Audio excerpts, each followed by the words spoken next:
Alright, Shalom. All praises to Yahweh, Ba'ashem, Yahushai, Ba'ashem, HaKadosh. Peace and blessings to the 144,000 and the rest of the elect. This is just a lesson going into MERV, which is a multiple independently targetable re-entry vehicle, which is like the ICBM, like the intercontinental ballistic missile. This one is like that, where ICBM has one warhead on it. This has multiple warheads. So again, I'll read this. This is from a quick Google. It says MERV stands for Multiple Independently Targetable Re-Entry Vehicle, which is a missile that can carry multiple warheads that can be aimed at different targets. The MERV was first developed in the early 1960s by the United States. Now, it's kind of funny that this is developed by the U.S. and this is going to be used. One of the weapons that are going to be used against the U.S. And here are some key features of MERVs. Warhead separation. After the missile's main propulsion stages have ended, the warheads are released from the missile at different speeds and trajectories, so multiple targets. MERV can hit targets that are hundreds of kilometers apart. So this is, these things are the way the ICBM works, or these missiles work. They launch from the silos. They go out into the atmosphere or in space, and they make an arcing motion. And then while they're in space, in trajectory, they release their warheads. And their warheads, are programmed to go wherever the targets are. And here, defense. MERVs are more difficult to defend against than traditional missiles and are considered effective countermeasures against ballistic missile defenses. So these things are hard to defend against. Like you saw a few months back with the Iron Dome in Israel being overwhelmed by all the missiles that were firing over there. Well, this can completely overwhelm any missile defense system, because those systems can only hit so many. And then, a MERV, it can have duds in there. So the chances are that you're hitting it can be a false warhead. So the chances are that you're actually hitting one of them. You might have hit one, you might have hit a dud, and then you have 12 more headed your way. And you don't have enough to defend against those. So this is going to be beautiful to see these used on Babylon the Great.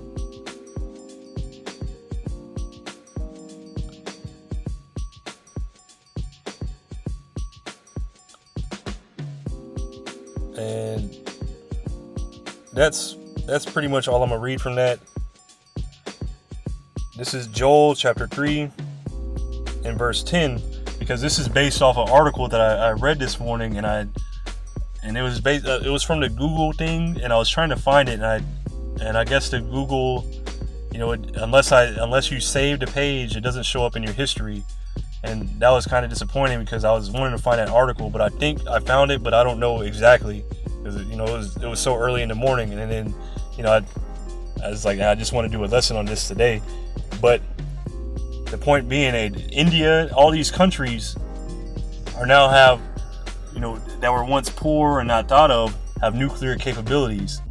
And Lord will I get to this article. So this is Joel chapter 3 and verse 10. Beat your plowshares into swords and your pruning hooks into spears. Let the weak say, I am strong. So this is the time where these nations are building up their arsenals. Whereas before, your plowshare, that's a farming tool. They're not worried about agriculture. They're building up weapons. They're building up their armies. And why? Because this is the time where World War III is being built up. World War III is getting ready to be fought. And at the end of this, all these nations that have nuclear arms are going to fire their arrows on Babylon the Great. So again, Joel chapter 3 And actually, I'll start at verse 9. Joel chapter 3 and verse 9. Proclaim ye this among the Gentiles. Prepare war. Wake up the mighty men. Let all the men of war draw near. Let them come up. So, hey, the mighty men, all these nations, prepare for war. Beat your plowshares into swords and your pruning hooks into spears. Let the weak say, I am strong. So even the weak nations, they're saying they're getting built up. Verse 11, assemble yourselves and come, all ye heathen, and gather yourselves together round about. Thither cause thy mighty ones to come down, O Yahweh Ba'ashem Yahushai. Let the heathen be wakened and come up to the valley of Yehoshaphat, for there will I sit to judge all the heathen round about. So all these nations, World War III is primarily going to be taking place in the valley of Yehoshaphat, which is in the Middle East. And that's where Yahushai is going to do a lot of killing. You know, 2 Ezra chapter 13. Let me get this real quick. Let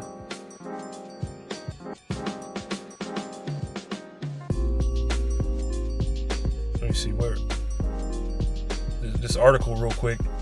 So this is ORF Online, Observer Research Foundation Online. This is an article that's titled "The Merv Leap That Fires Up India's Nuclear Deterrence." So now India, you know, even though they're set to be, I think it's 20 superpower by 2050 or whatever. You know, all these nations are building up. They're wanting to be the next superpower. They're building themselves up. Even though India is a very, how do you say? They have billions of people, but overall they're a very poor country. You know, they have billions of people, but you know, people still, you know, doo-dooing on the street. You know, they don't have much infrastructure. They don't have you know, compare it to Babylon the Great. You know, India is nothing, but they're a weak nation compared to Babylon the Great, even though they have billions of people. But now they have nuclear arms, and they not only they have nuclear arms, they have MIRVs now. So again, the Agni ballistic missile test, dubbed the Divyastra, that was conducted by the Defense Research and Development Organization, is strategically consequential with a range of over 5,000 kilometers. That's a little over 3,000 miles. And also keep in mind what I just read, that even though the missile itself is up to 5,000 kilometers or 3,000 miles, the warheads can still go further than that. The Agni 5 is the longest range missile India has tested so far, but it is not simply its range, but equally its potency, which represents a watershed moment for India's nuclear deterrent. So this is a monumental moment. This is that weak, you know, saying they're strong now. They're beating their plowshares into swords. The potency of India's nuclear deterrent is enhanced because this variant is integrated with multiple independently targetable re-entry vehicles. So now they're upping their game. They're big upping it. You know, this is a big deal. You know, not a lot of nations have MIRVs. I think I know Russia, China, the U.S. I'm not sure. I think North Korea and the UK and maybe France. Only a few have these, but these are very deadly. And I want to look at this word, what they named it, Divyastra, real quick. Let's see here. Here, Divyastra etymology. The term Divyastra is a Sanskrit word that refers to a divine weapon in ancient mythology. So this word, you know, it means divine weapon, and the ICBMs are weapons of Yahweh Ba'ashem Yahushai, because the Lord of Hosts Yahweh Sabaoth, or Sabaoth, it means the Lord of armies. And part of the Lord's armies and arsenal are these ICBMs, the MIRVs, all these weapons. And these are going to be used to destroy Babylon the Great. So again, the Sanskrit word that refers to a divine weapon in ancient Indian mythology. And I'm going to jump down. And is considered to be the knowledge of warfare. It contains instructions on archery, warfare, and ancient Indian martial arts. But the point being there is archery. Because these ICBMs, these kind of missiles are referred to, in different terms as different types of weapons, like an arrow, a sword, and these things are also referred to in the scriptures as an arrow, a sword. So Lord willing, I can get to that. But for real quick, I'm going to go to 2 Ezra chapter 16 and verse 13.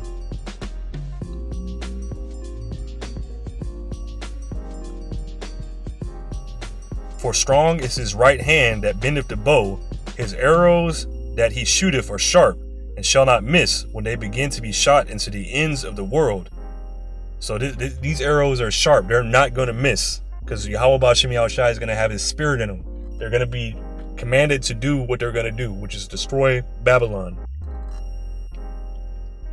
And no arrow, I don't care how strong you are, no archer has ever shot an arrow to the ends of the world. The ends of the world are being, from these ICBMs shot off from their silos, or whatever it be, from a nuclear capable submarine. From that end of the world, from one country to the other, these are those arrows, because arrows also fly in an arcing motion. These are like the same thing. Matter of fact, I think there's a terminology where arrows are referred to as missiles. So these things are interchangeable. Again, here's another scripture, Isaiah 54 and verse 16. Behold, I have created the smith that bloweth the coals in the fire, and that bringeth forth an instrument for his work. And I have created the waster to destroy. And it started with Oppenheimer. He's the one that created it to where we are now. He created that atomic bomb, and now it's to where it is today. These scientists, these are the modern day smiths. And they are here to destroy. This is the waster.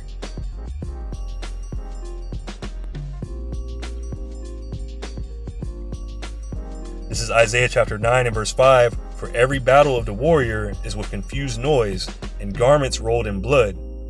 So before the battles that were fought before, you had armies that would line up and face each other and then charge into battle. And they would be fighting with their swords or spears or whatever, and their shields. You hear the ching, ching, ching, ching, and yelling, trumpets blowing, confusion noise. But this shall be with burning and fuel of fire. So this battle that's going to happen, this is going to be with burning, with thermonuclear destruction. This is going to bring about burning and fire. This is going to burn up everything in its path.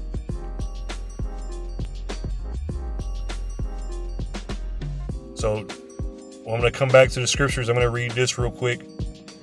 This is the United States military nuclear incident terminology. Now, there's other terminology, but just to look at a few things, because these things are used interchangeably. In the scriptures, it says arrow, it says sword, but it could be talking about an actual arrow or a sword. But in other scriptures, you have to read and get the context of it, understand what's going on, and it's telling you, no, this isn't just a regular arrow, this isn't just a regular sword, like I just read in 2 Ezra 16 and 13. So I'm gonna read this top portion.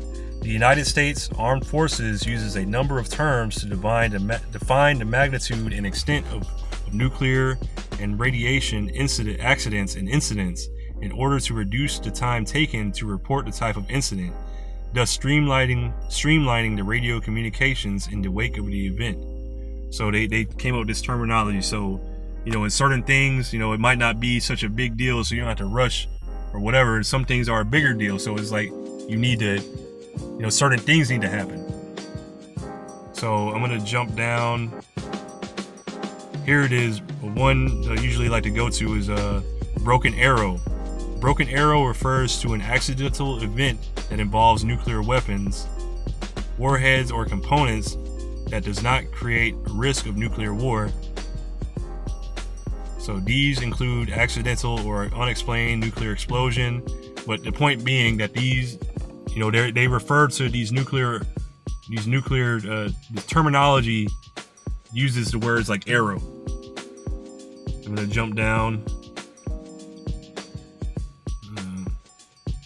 Empty quiver. Empty quiver refers to the seizure, theft, or loss of a functioning nuclear weapon.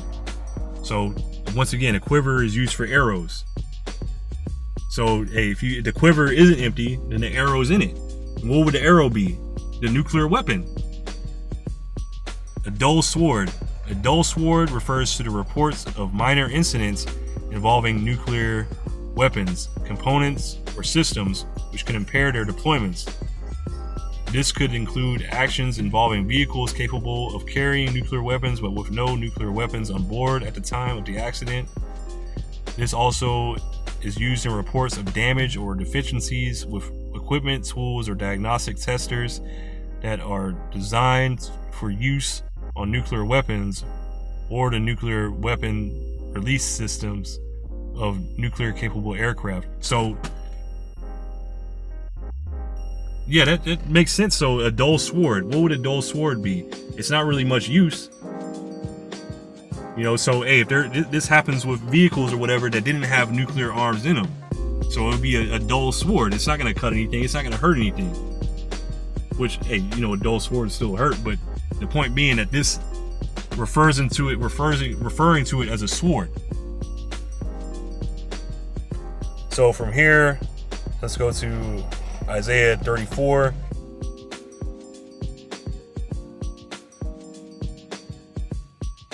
And verse, I'll just get straight to the point.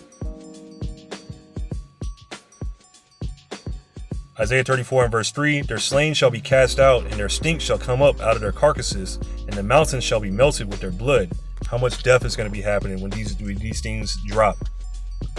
All the hosts of heaven shall be dissolved, and the heavens shall be rolled together as a scroll. So this place being dissolved, it says in 2 Peter chapter 3 that the elements shall melt with fervent heat. This is going to break down everything. This is going to destroy everything in its path. And the heavens shall be rolled together as a scroll. That's the mushroom cloud. And all their hosts shall fall down as the leaf falleth from the vine. So hey, these things are everybody's gonna drop at this time. It's gonna be instant death for these people because they're gonna be burnt up. As a falling fig from the fig tree. So they're gonna drop just like that. This is how these ICBMs are gonna drop. Just like that, how a fig falls. Isaiah 34 and verse 5, for my sword shall be bathed in heaven. So once again, that sword terminology. What kind of sword can go up into the heavens? The ICBMs, the MIRVs. It's going to be bathed in heaven, meaning that it's going to go out of the silo, out of its quiver, out of the bow, and fly into the atmosphere, the heavens, and be bathed in it. It's going to go into the heavens and dip into the heavens and come back down. Isaiah 34 and verse 5, for my sword shall be bathed in heaven. Behold, it shall come down upon Idumea and upon the people of my curse to judgment.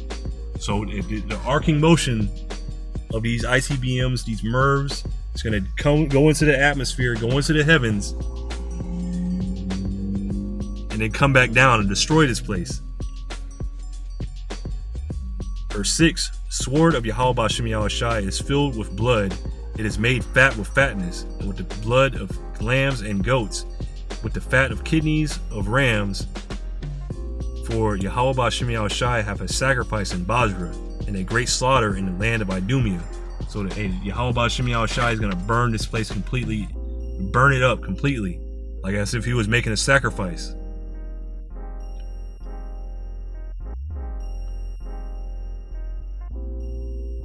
And the unicorn shall come down with them, and the bullocks with the bulls, and their land shall be soaked with blood, and their dust shall be made fat with fatness. For it is the day of Yahweh Ba'Shem Yahushai's vengeance, and the year of recompenses for the controversy of Zion. So this is going to be vengeance for what you've done to the nation of Israel, you heathen. Starting with you, Esau, Edom.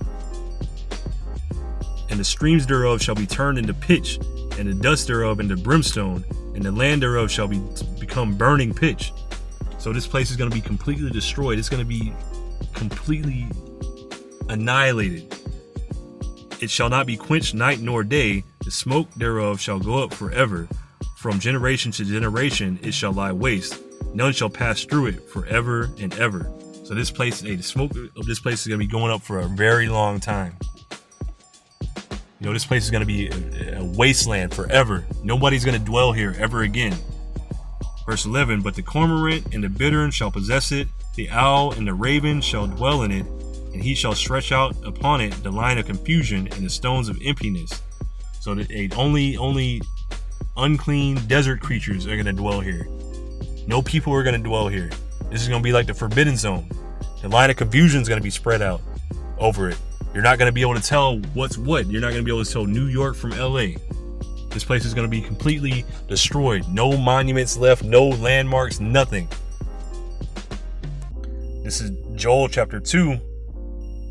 And I'll start at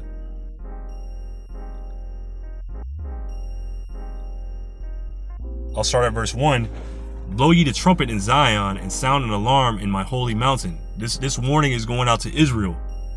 Primarily to Israel. Because you're the ones that need to be saved from this. Only the elect are going to hear this though. The rest of you are going to burn up and die here. 2/3 of you here in Babylon the Great are going to die here in Babylon the Great. Because you're not taking heed to the warning. Joel chapter 2 and verse 1. Blow ye the trumpet in Zion. Sound an alarm in my holy mountain. Let all the inhabitants of the land tremble, for the day of Yahweh Ba'Shem Yahushai cometh, for it is nigh at hand. It is very close. A day of darkness and of gloominess, a day of clouds and thick darkness. Thick darkness. As the morning spread upon the mountains, a great people and a strong, there have not been ever the like, neither shall be any more after it, even to the years of many generations. So this Yahweh Ba'Shem Yahushai is liking these nukes, these ICBMs, these MIRVs, these hypersonic missiles, like a great army. They've only been made up for this point in time. Before this, there was nothing like it. Before Oppenheimer, there was no missile, no nuke like that. After this, after Babylon the Great is destroyed, and there's not going to be anything like that. You're never going to see those things again. Verse 3, a fire devoureth before them, and behind them a flame burneth. So the wall of fire that happens. You ever seen it? I mean, you can't really see one. You'll go blind, but they have video of it. They have animation of it. A good representation is Terminator 2 Judgment Day. The scene, the nuke scene. So again, Joel chapter 2 and verse 3, a fire devoureth before them, and behind them a flame burneth. The land is as the garden of Eden before them. So this land is compared to a paradise. And behind them a desolate wilderness. So giving you that show Fallout on Amazon, that was a good representation. Because before I think this first episode, they showed you, everybody's living normal. It's somewhat green. It's a city. Afterward, everything is it's a desert after that. That place was a complete wasteland. So again, Joel chapter 2 and verse 3, a fire devoureth before them, and behind them a flame burneth. The land is as the garden of Eden before them, and behind them a desolate wilderness, yea, and nothing shall escape them. The appearance of them is as the appearance of horses and horsemen, so shall they run. Like the noise of chariots on the tops of mountains shall they leap. Like the noise of a flame of fire that devoureth the stubble, as a people set in battle array. So, giving you the noise of those rockets, how they sound. Before their face, the people shall be much pained. All faces shall gather blackness. So, when the people see this, they're going to be scared shitless because it's over for them. It's done. It's wrapped. It's over for Babylon the Great on this day. They shall run like mighty men. They shall climb the wall like men of war. They shall march every one on his ways. They shall not break their ranks. And these things, like I said, they have the targets. They have targets programmed. These things are going to have the spirit of Yahweh by Hashem Yahushai in them. They're not going to hit each other. They're not going to. As a matter of fact, I'll keep reading. Joel chapter 2 and verse 8. Neither shall one thrust another. They shall walk every one in his path. And when they fall upon the sword, they shall not be wounded. So these missile ballistic systems, these missile defense systems, they're not going to do anything to these. Each one of these nukes is going to hit their target. Each one of these warheads, they're going to hit their target. They're going to do what they're intended to do. Because they have the spirit of Yahweh Ba'Shem Yahushai in them. They shall run to and fro in the city. They shall run upon the wall. They shall climb upon the houses. They shall enter in at the windows like a thief. I mean, they're going to go through everything. Nothing is going to stop them. Nothing can stop that intense heat. Matter of fact,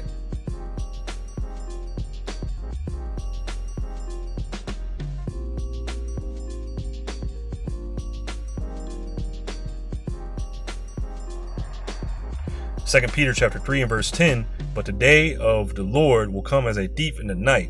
These people aren't going to see this coming. In the which the heavens shall pass away with a great noise. That great noise is just describing it. In Joel, the elements shall melt with fervent heat. So this heat is going to be so intense, it's going to be breaking down everything. Breaking down even the smallest things, the elements, the atoms. Breaking everything down. That's how intense this heat is going to be. And the elements shall melt with fervent heat, and the earth also and the works that are therein shall be burnt up.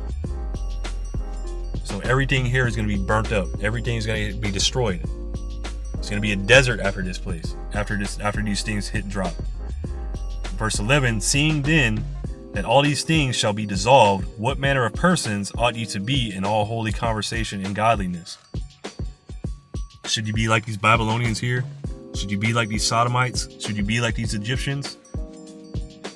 And the scriptures were written for our learning. We have men and women to model ourselves after. We have the scriptures to learn from. Who to be like, who not to be like. Looking for and hasting unto the coming of the day of the Most High Yahweh Ba'Shem Yahushai, wherein the heavens being on fire shall be dissolved, and the elements shall melt with fervent heat. So all these things are going to be, this place is going to be destroyed, dissolved completely. Everything here, the way of life here, the buildings here, the people. Verse 13, nevertheless, we according to his promise look for new heavens and a new earth, wherein dwelleth righteousness. So we're looking past this place. We know this is going to be burnt up. It's over. There's nothing to invest in here. There's nothing to live for here. The only thing to look forward to here is them nukes dropping, because that was signified. This is the end. Now the earth can dwell in righteousness. Now the earth can be rebuilt in righteousness. Now we can see you had your turn, Esau, and you messed it up. So after this, it's going to be Israel's turn. And Israel is going to be blessed. It's going to be Israel ain't going to fail at this. The earth is going to be ruled forever by Israel after this. So this is what the Israelites, the elect of Israel, are looking forward to. This is what the hopeful elect are looking forward to. The earth ruled in righteousness. Hey, Lord willing, this is edifying. I'm going to give all praises to Yahweh, Ba'Shem, Yahushai, Ba'Shem HaChakodash, Kwam Yasharallah. Shalom.